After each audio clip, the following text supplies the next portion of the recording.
Messieurs les conseillers régionaux que j'aperçois, Thierry Joulin et Hervé Blanchet, qui est également candidat à la mairie de Rochefort, mesdames et messieurs les élus et futurs élus, mesdames et messieurs, chers amis, quel bonheur de vous retrouver rassemblés ici, dans cette jolie commune de Puyllboro. D'ailleurs, j'adresse mes remerciements au maire de Puyllboro qui, bien que n'étant pas de notre famille politique, a répondu favorablement à ma demande d'occupation de salle. Et je dois vous dire que tous les maires ne sont pas comme lui. Et ce soir, j'adresse mon carton rouge au maire de Lagor qui nous a refusé sa salle.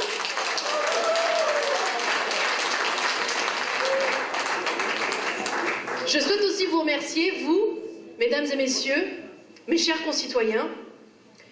Votre présence ce soir marque le témoignage concret de l'action de la reconquête que nous devons mener en vue du retour de la droite et du centre aux affaires du pays.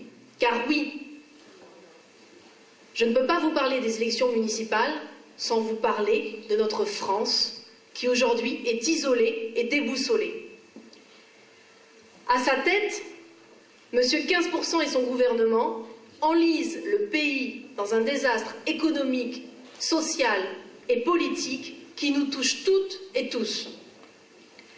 Harcelés par des mesurettes, acculés par la création de taxes quotidiennes, déphasés par des bidouillages en tout genre, les Français sont mis dos au mur par ces improvisateurs aux commandes.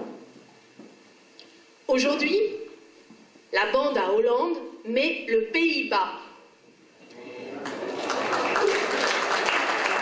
Il n'y a ni horizon, ni espoir. Certes, durant 10 ans au pouvoir, la droite et le centre auraient pu faire davantage, comme relever le défi de revenir sur les 35 heures, ou encore supprimer les régimes spéciaux pour plus d'équité entre tous les Français. Ce droit d'inventaire a été fait et doit désormais conduire l'opposition à parler d'une seule et même voix.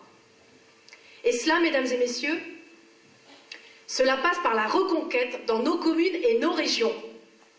Nous devons nous mobiliser fortement et tenter de contrer la politique désastreuse de cet exécutif en commençant par nous exprimer lors du scrutin de mars 2014.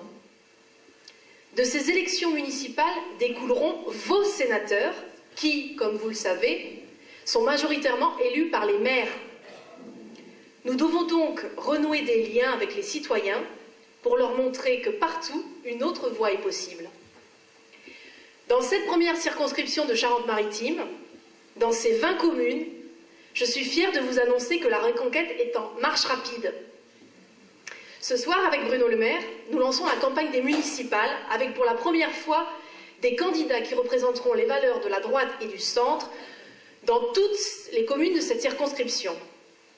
Grâce à vous, nous avons aggloméré les talents, les énergies et le courage pour présenter des listes solides qui relèveront le défi posé par ces élections municipales. Bruno a raison de dire que ce gouvernement préfère distribuer des chèques aux Français plutôt que des emplois. D'ailleurs, c'est étrange, mais c'est exactement ce que fait la présidente du conseil régional de Poitou-Charentes, je précise, s'il est besoin de le préciser. Mais cette stratégie à court terme n'est bientôt plus viable, car les caisses se vident. Presque 2 000 milliards de dettes publiques en 2014, soit 30 000 € par Français. Mes chers amis, nous sommes assis sur un domino géant qui risque à tout instant de s'effondrer bloc par bloc. Face à ces constats, notre ligne dans la campagne municipale est claire. Le réalisme avant l'idéologie. La proximité avant l'autosuffisance. La maîtrise avant la débandade. L'union avant les déchirements. Voilà nos objectifs pour créer les conditions d'une belle reconquête. Merci pour votre mobilisation. Et maintenant, je vais inviter tous nos candidats à s'asseoir derrière et je vais laisser la parole à Bruno Le Maire, que je vous demande d'applaudir.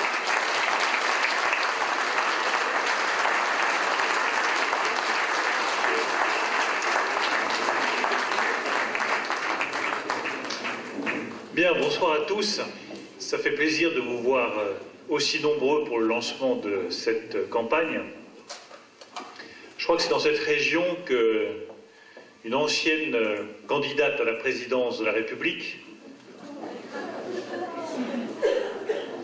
avait inventé ce mot un peu surréaliste de bravitude.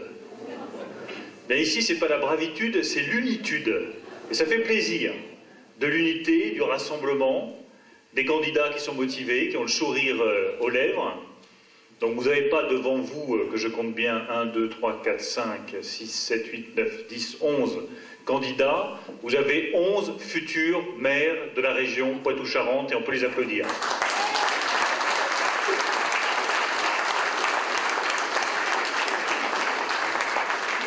Alors, il y en a qui le sont déjà, donc ils pourront expliquer à quel point c'est un métier difficile. Mais quand Dominique, ce qui ne serait tardé, sera maire de La Rochelle, je pense qu'on pourra tous être fiers d'avoir une femme de droite à la tête de cette grande ville. Bon courage, Dominique. Je voudrais aussi avoir un mot particulier pour Sally qui nous accueille ce soir. On a l'habitude de dire qu'à l'UMP, il n'y a que de vieux élus de 85 ans, blanchis sous le harnais, qui répètent toujours la même chose, qui ont les mêmes idées, que nous ne sommes pas capables de nous renouveler, que nous ne sommes pas capables de présenter de nouveaux visages, avenants, souriants, compétents. Eh bien, Sally prouve que c'est exactement l'inverse, que nous avons des jeunes femmes compétentes, souriantes, motivées, battantes, qui sont prêtes à se battre pour nos valeurs, et elles méritent vos applaudissements.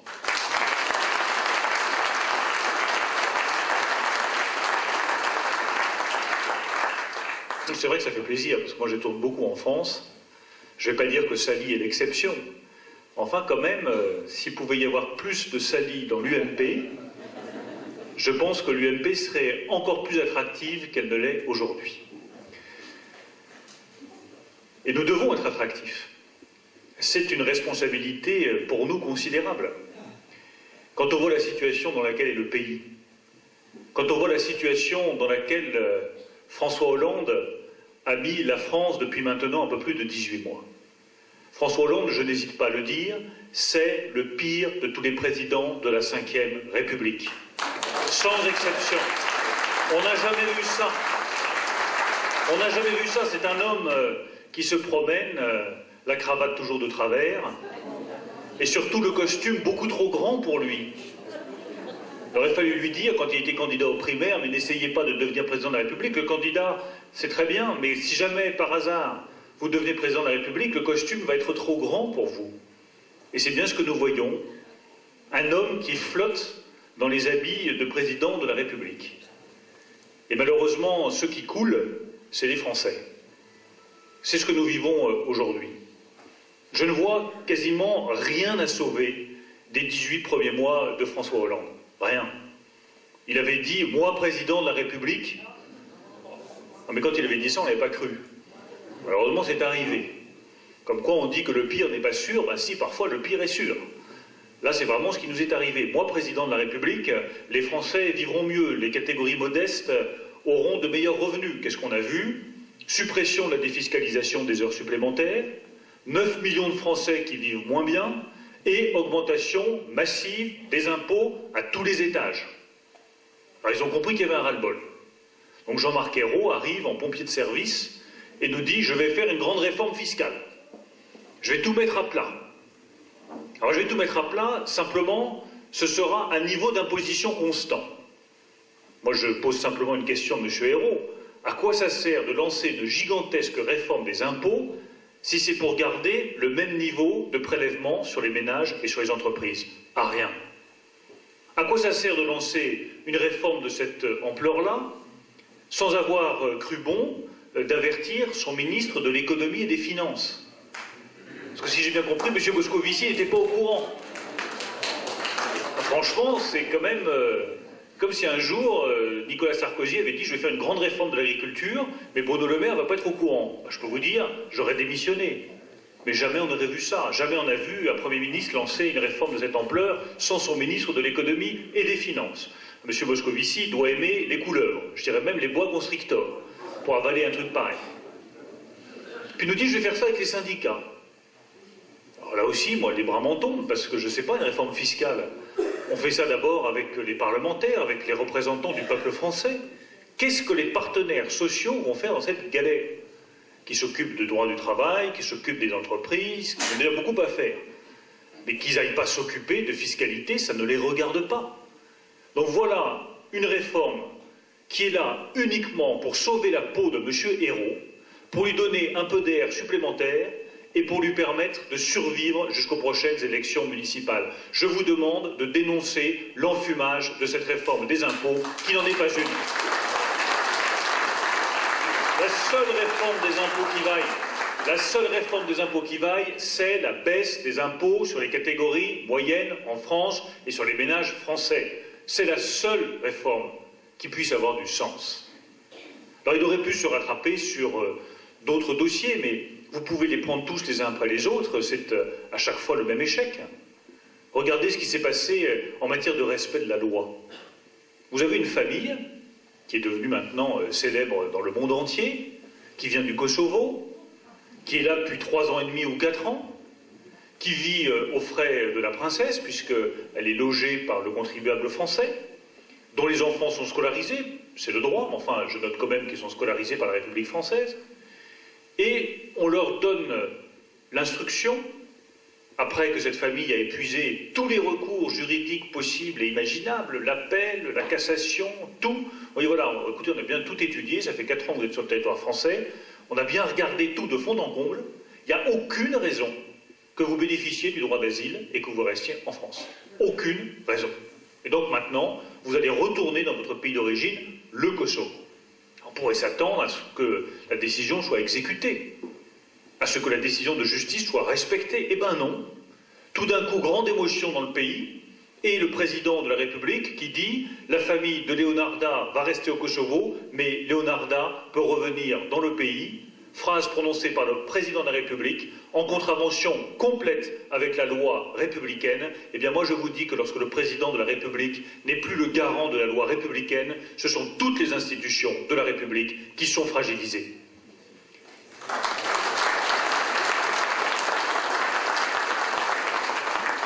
Il aurait pu aussi se rattraper sur les questions internationales. Alors il a fait quelques opérations qui, je dois dire, ont mon soutien. Je pense qu'avoir envoyé des troupes au Mali pour lutter contre l'islamisme radical, qui nous menace tous, qui est contraire à nos valeurs, qui est contraire à nos convictions les plus profondes de démocratie occidentale, c'était une bonne chose. En revanche, ce que j'ai un peu plus de mal à comprendre, c'est comment est-ce que l'on peut dire d'un côté « je vais envoyer des troupes au Mali, lutter contre le terrorisme radical ». J'envisage d'envoyer des troupes en République centrafricaine où il y a des massacres très importants. J'envisage donc d'envoyer des troupes françaises un peu partout dans le monde. Et dans le même temps, je décide de baisser le budget de la défense, de réduire les moyens financiers donnés aux armées. Là aussi, je vous le dis avec beaucoup de gravité, moi je demande le contraire. Je demande au président de la République de maintenir le budget des armées françaises qui n'en peuvent plus d'être systématiquement tondues par les réductions budgétaires. Les armées ont besoin du soutien de la nation française et ont besoin des moyens pour faire correctement leur mission, c'est-à-dire nous protéger.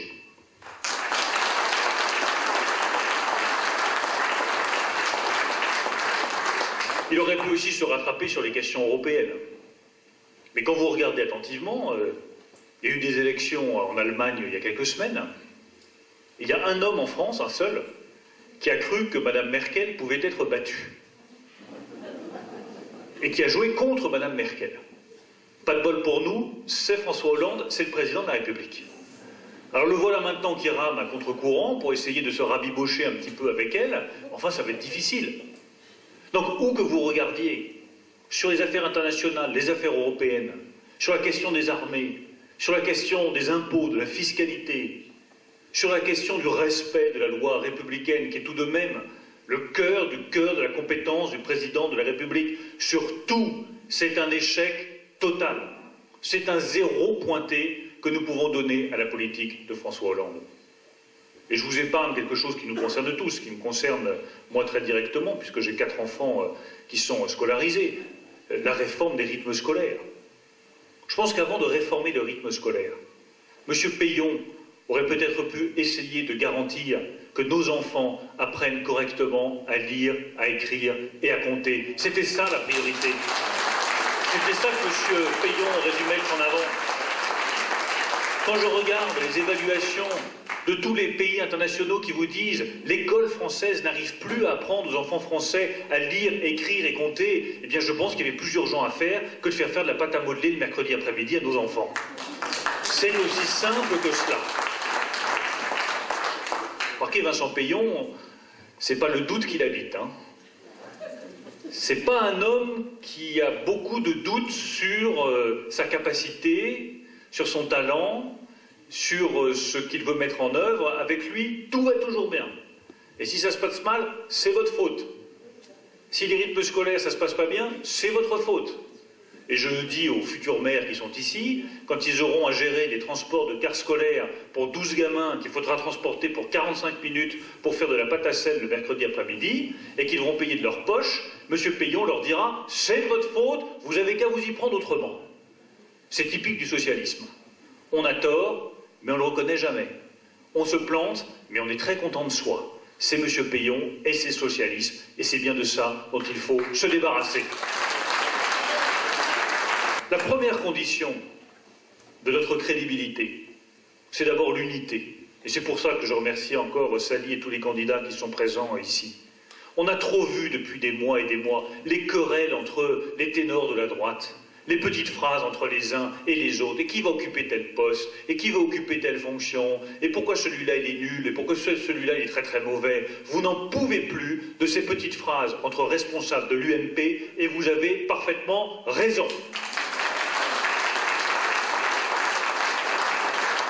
Il n'y a pas encore, malheureusement, j'ai parfois le sentiment qu'on n'entend pas les revendications légitimes des militants de l'UMP. La revendication d'unité qui est si légitime, si nécessaire.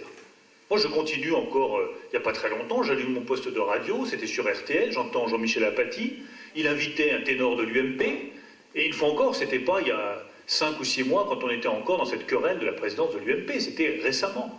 Un ténor de l'UMP, on l'interroge, il sort une petite phrase fielleuse. Alors bien senti, vous savez, la petite vacherie politicarde dont vous ne pouvez plus, vous avez parfaitement raison. Le truc bien bas de gamme, bien vachard, bien vicieux. Non, parce que c'est vrai, la politique c'est parfois ça. Je veux dire, la politique ça devrait être ça, et souvent c'est ça. Et c'est un peu regrettable. Et donc la petite phrase vicieuse, je me suis dit, ça doit être adressé à François Hollande, ou à Jean-Marc Ayrault, ou à un ministre du gouvernement socialiste, puisque c'est un ténor de l'UMP qui s'exprime. Eh bien, pas du tout.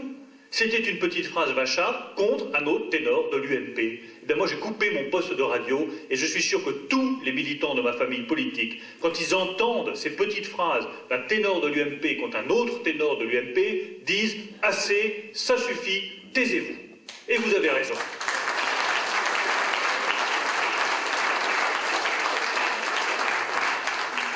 Alors l'unité, c'est l'unité au sens large. C'est être capable aussi d'ouvrir un peu nos portes, nos fenêtres à des personnes avec lesquelles nous aurons vocation à gouverner. Je pense en particulier au centre.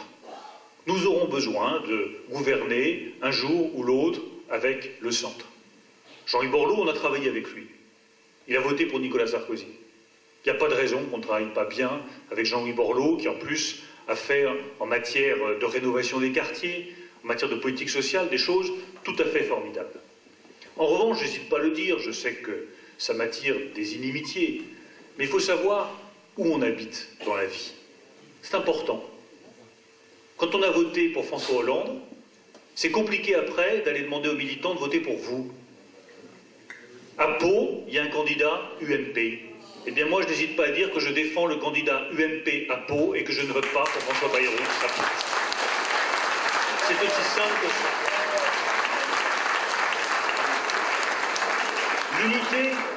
L'unité, c'est pas la confusion. L'unité, c'est pas tous vaut. L'unité, c'est pas embrassons-nous Folleville. C'est pas cette vieille politique où on a des accords entre les uns, entre les autres, en se disant, voilà, les militants comprendront. De toute façon, les militants, ils feront avec. Non, ils ne feront pas avec. Non, ils ne feront pas avec, parce que les militants, ils ont des convictions, ils ont des idées, ils ont des valeurs auxquelles ils croient. Eux, les militants, ils se sont tenus droit pendant des années et des années. Ils ont collé des affiches, ils ont fermé des enveloppes, ils ont posté des courriers, ils ont consacré des heures et des heures dans leurs soirées, dans leurs week-ends, pour aller défendre les candidats de l'UMP, les couleurs de l'UMP. Eh bien, ils n'acceptent pas, et ils ont raison, qu'on aille ensuite soutenir quelqu'un qui refuse l'UMP et qui a voté contre Nicolas Sarkozy aux dernières élections présidentielles. Et ils ont raison. La deuxième condition de notre crédibilité, c'est faire preuve d'un peu d'humilité. Comprendre que la reconquête, c'est un long parcours. Ça ne va pas se faire du jour au lendemain. On ne va pas passer directement de l'élection présidentielle de 2012 à l'élection présidentielle de 2017. Le fossé est trop grand. Au milieu, il y a des élections qui sont vitales, notamment les élections locales, les élections municipales. Pourquoi est-ce qu'on a perdu en 2012? On n'a pas perdu parce que tout d'un coup le peuple français s'est réveillé et a dit « dehors la droite ». Le problème, c'est que depuis des années, les Français disaient « dehors la droite ». Ils nous ont virés des conseils généraux, ils nous ont virés de tous les conseils régionaux, sauf un. Ils nous ont virés des villes, des communes, des agglomérations, ils nous ont virés des territoires. Et une fois qu'ils nous ont eu virés des territoires, eh bien ils nous ont virés de l'Assemblée nationale et de la présidence de la République. Mais nous avons perdu la nation française par les territoires français.